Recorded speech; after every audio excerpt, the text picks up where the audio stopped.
skinned alive. Left to right. Good evening, folks, and welcome to Heavy Metal Talk.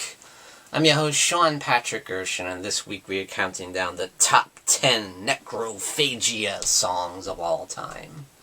And these are just my opinion, obviously. Now, Necrophagia was formed back in 1983 and was considered one of the first death metal bands. And most people probably know the band through Philip Anselmo, obviously of Pantera fame. He did work with the band for a few years. He kind of helped resurrect them when he got together with lead vocalist Frank Killjoy Pucci, rest in peace. And together they made some great music together, a couple EPs and a full-length album. But when Killjoy wanted the band to continue and have a real serious tour and release more full-length albums, and Phil was so involved in all his different side projects, he just didn't have the time for that. So Killjoy ended up continuing the band, and they went their separate ways, and they released some of their best work in their career, in my opinion. So they continued to release some great albums. Now when it comes to two of my favorite things in the world, horror films and heavy metal, I don't think there's a band that melds the two together better than Necrophagia, in my opinion. Listening to their music is just like watching a real underground, gory, nasty, grimy horror film. It's the equivalent of that, and that's what I love about them. So let's get into it, shall we? The top 10 Necrophagia songs. And at number 10 is going to be Cannibal Holocaust, of course, based on the infamous horror film, which is one of the first, kind of found footage horror films. And yeah, the band is a huge fan of that film. Super, super gory, nasty film. And as is the song. I love the opening with the keyboards, which was played by Opal Enthroned, who was with the band for a while, who ended up being Philip Anselmo's wife for a few years anyway. I don't know if he met her through Necrophagia or what, but yeah, she was with the band for a little while. She played keyboards. I love that opening, and love the riff from Phil Anselmo. He played guitar for Necrophagia, and he did a really good job, I think, He's not really known for his guitar work, but, from what I have heard, he did write some of the riffs for Pantera, It's just that Dimebag Darrell played them, In at number 9 is going to be London 13, Demon Streets, yes, featuring guest vocals from none other than Bill Moseley. Yes, he's doing his best chop-top voice. He's playing kind of a radio DJ in the song at the beginning there, and at the end. Really cool hearing him do his chop-top thing. And it's a really cool, really nasty song. Again, with some really cool, keyboards in there, Very ghoulish, very, it's got that weird church organ style, keyboards in there, and I love that. And that's from the Harvest Ritual album. So in at number 8 is going to be Upon Frayed Lips of Silence, which is from the Art of Torture album, the Divine Art of Torture. Excellent album, super brutal, super heavy. The video, if you ever see the video, it's so gory, so brutal. as most of their videos are, like watching a really gory-ass horror movie, like Lucio Fulci style. Now, when it comes to Lucio Fulci, several of their songs are about specific Lucio Fulci films, and I'll get into that later in this list. In at number 7 is Angel Blake from the White Worm Cathedral album, which is their last kind of proper full-length album with Killjoy. Before he passed away, they did release an album of his post-mortem.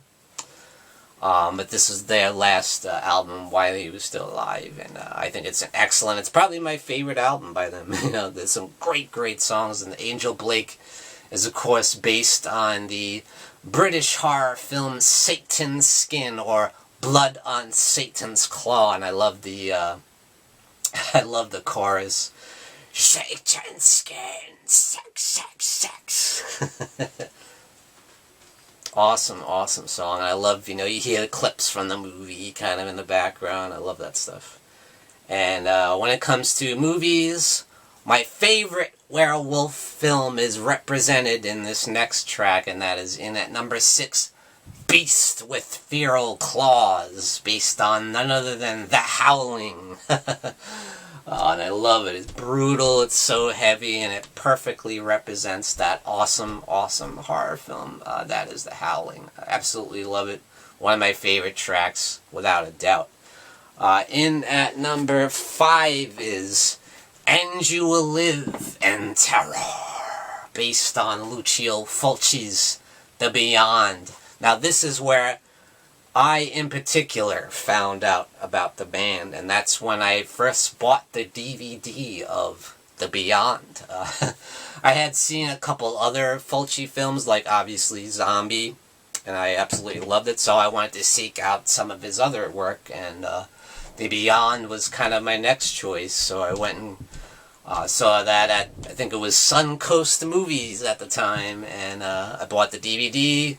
And I noticed there's a music video on there, and it was Necrophagia, And You Will Live in Terror. And I noticed the guitarist, he had all these tattoos, and they looked really familiar, and I'm like, wait a minute, is that Phil Anselmo? I was like, oh snap, and I found out that was Phil Anselmo, so I just absolutely love the song. I'm like, man, this represents this movie so perfectly. It's brutal, it's got that nasty, grimy guitar, and those piercing, screeching, sick, brutal-ass vocals by Killjoy. One of my absolute favorite death metal vocalists. Rest in peace, Killjoy. He was awesome. So sick. He sounds like a monster when he sings. It's like, that really nasty, raw, gritty vocals. I absolutely love it. And that was one of the tracks from the Phil Anselmo era, so definitely check it out. Next is Bleeding Eyes of the Eternally Damned from the Death Trip 69 album. Excellent album, and this song is about City of the Living Dead. Yes, another Fulci classic. Yeah, I love the chorus. I love that breakdown. Oh, it's so nasty. It's like regurgitated guts, storm of maggots. Oh man, awesome stuff. Great movie and a great song to go with it, Next up is The Dead Among Us Live in at number 3, and that is from, once again, the White Worm Cathedral album, and that is based on none other than Lucio Fulci's Zombie. Yes. An absolute classic, and a classic Necrophagia song in it. And I love that opening, the boat can leave now, tell the crew. I knew right away when I first heard that, oh, it's Zombie, baby. I love it. I love hearing all the different clips from the film, especially at the end, when you hear the transmission from their radio station, like, oh, it's the zombies, they're coming in. Ah! I love that. In at number 2 is Stitch Her Further from the Harvest Ritual album. Another excellent album that I felt really saw Necrophagia much more polished. It had a real polished sound to it, a great production value. But that doesn't make it any less heavy. Because no matter how polished and perfect they sound, when you have Killjoy's vocals in there, it's gonna be raw, and it's gonna be gritty, and it's gonna be brutal, no matter what. So it doesn't matter how polished the album sounds. But Stitch Her Further is just absolutely brutal. It has one of the sickest most satanic, most evil sounding breakdowns you've ever heard in your life. So if you want to hear the heaviest, sickest, most evil sounding song you've probably ever heard, check out Stitch Her Further, which really reminds me of, I'm not sure if it was about the serial killer Ed Gein, but it certainly sounds like it when you hear the vocals and when you hear the lyrics and the song. So kudos to Killjoy on that one. And in at number 1 is going to be once again from the Phil Anselmo era, or should I say Anton Crowley. And that is Blood Freak. Absolutely love this song. It is so vicious. I mean, the vocals are just cutthroat, tongue-in-cheek, so vicious, so violent, so brutal. So Blood Freak in at number 1. Man, once you hear those vocals kick in, you're like, oh my god. He just sounds like a monster. He sounds like he's foaming at the mouth. So violent, so vicious. So yes, there you have it, guys. The top 10 Necrophagia songs. So if you guys have not heard of Necrophagia, absolutely check them out. If you love death metal, if you love brutal horror movies, underground, nasty, gritty, grimy horror films, you absolutely must seek out Necrophagia. So I hope you enjoyed this list, and thank you for joining me, Sean Patrick Erschen, in Heavy Metal Talk. Tune in and rock on.